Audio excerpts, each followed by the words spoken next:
جو ماہر نے پہلو بدلا۔ توجہ کہانی پر مبذول رکھنا چاہیے۔ شہزادہ اس وقت واپس چلا گیا، لیکن وہ نغمہ اس کو اتنا پسند آیا کہ وہ ہر روز جنگل میں جا کے اس کو سنتا۔ ایک دفعہ وہ جنگل میں ایک درخت کے پیچھے کھڑا نغمہ سن رہا تھا جب اس نے جادوگرنی کو دیکھا۔ وہ راپنزل کو بال نیچے گرانے کا کہہ رہی تھی اور پھر شہزادے کے دیکھتے ہی دیکھتے وہ اوپر چڑھتی گئی۔ شہزادے نے سوچا اگر ٹاور میں جانے کی یہ سیڑھی ہے تو کسی دن وہ بھی اپنی قسمت آزمائے گا۔ وہ جواباً کچھ بڑبڑائی، وہ سن نہیں پایا، کتاب سے پڑھتا گیا۔ بیئر بول کی بڑبڑاہٹ ہنوز جاری تھی۔ وہ برادرز گریم کے آباؤ اجداد تک پہنچ چکا تھا۔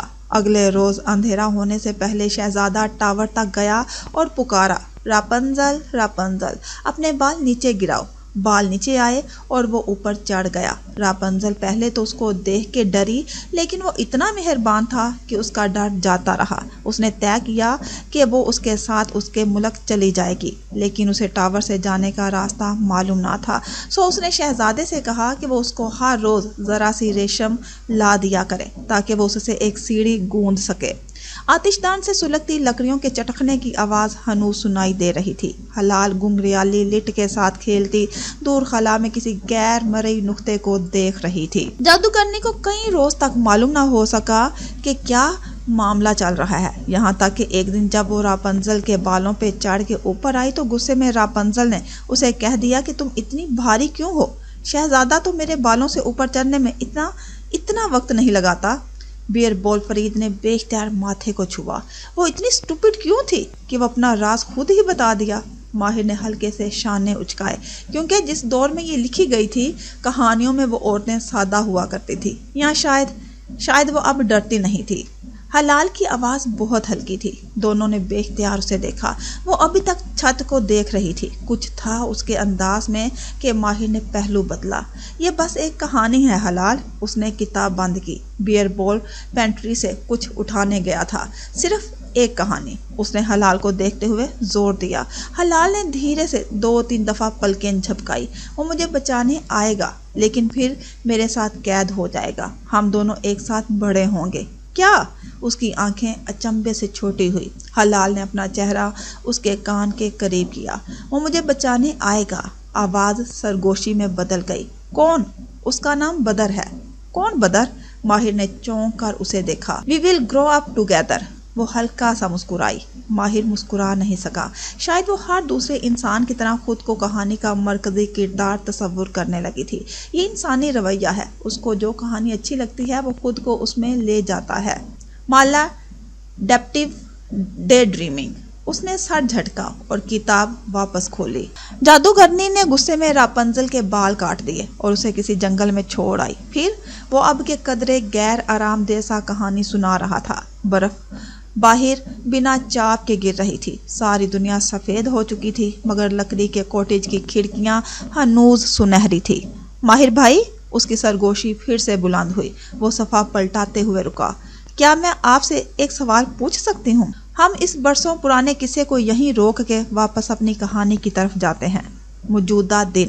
نگینہ اور ضیاء سلطان کے وین کوور والے گھر کی بیسمنٹ اتنی ہی طویل تھی جتنا کہ سارا گھر۔ بیسمنٹ خالی نہیں تھی، کاٹ کباڑ سے بھری تھی۔ ہر طرف کچھ حصہ صاف تھا، وہی ایک لکڑی کے ستون سے زنجیر بندی تھی جس کا دوسرا سر حلال کے پیر میں تھا۔ وہ اسی ستون کے ساتھ کھڑی تھی۔ ہاتھ میں ایک نوکیلا سا لکڑی کا ٹکڑا تھا جس سے وہ ستون پر لکیریں کھینچ رہی تھی۔ نیم اندھیر کمرے میں اس کی لکیروں کی بدصورت آواز گونجتی تھی۔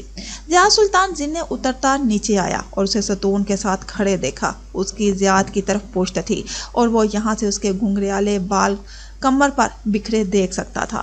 وہ کافی الجھے سے تھے، لیکن اس وقت اس کی زندگی میں حلال سے بڑے مسائل تھے۔ اس کا لباس گزشتہ روز والا اور ملگجا سا تھا اور چہرہ ویران۔ اس نے حلال کے قدموں کے قریب ایک کھانے کی ٹرے رکھی، پھر ناپسندیدگی سے اسے دیکھا۔ اس کی ماں کا پیدا کیا مسئلہ جس کو وہ نہ اگل سکتا تھا نہ نگل سکتا تھا۔ کھانا کھا لو حلال۔ وہ اس کی طرف نہیں مڑی، وہیں کھڑی ستون پہ لکیریں کھینچتی رہی۔